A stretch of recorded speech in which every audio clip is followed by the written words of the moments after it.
I'm not the only kid who grew up this way, surrounded by people who used to say that rhyme about sticks and stones, as if broken bones hurt more than the names we got called, and we got called them all.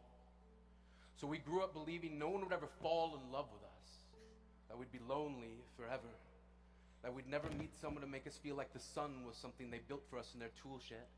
So broken heartstrings bled the blues, we tried to empty ourselves so we'd feel nothing. Don't tell me that hurts less than a broken bone.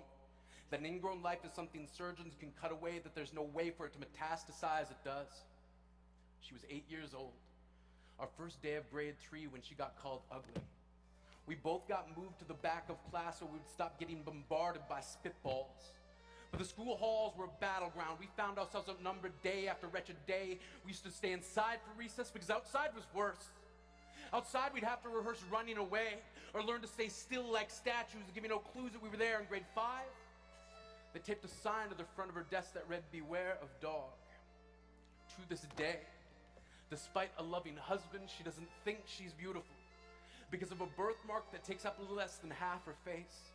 Kids used to say she looks like a wrong answer that someone tried to erase but couldn't quite get the job done.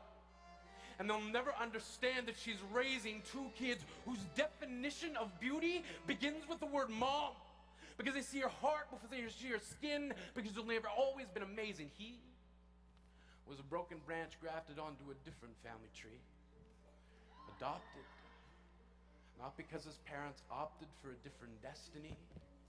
He was 3 when it became a mixed drink of 1 part left alone and 2 parts tragedy.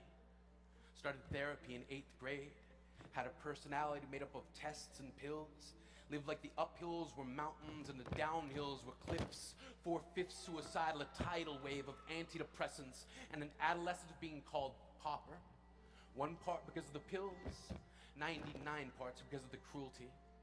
He tried to kill himself in grade 10 when a kid who could still go home to mom and dad had the audacity to tell him, "Get over it." As if depression is something that could be remedied by any of the contents found in a first aid kit. To this day, he has a stick of TNT lit from both ends, could describe to in detail the way the sky bends in a moment before it's about to fall. And despite an army of friends who all call him an inspiration, he remains a conversation piece between people who can't understand. Sometimes being drug-free has less to do with addiction and more to do with sanity. We are graduating members from the class of We Made It, not the faded echoes of voices crying out, "Names will never hurt me." Of course, they did. But our lives will only ever always continue to be a balancing act that has less to do with pain and more to do with beauty.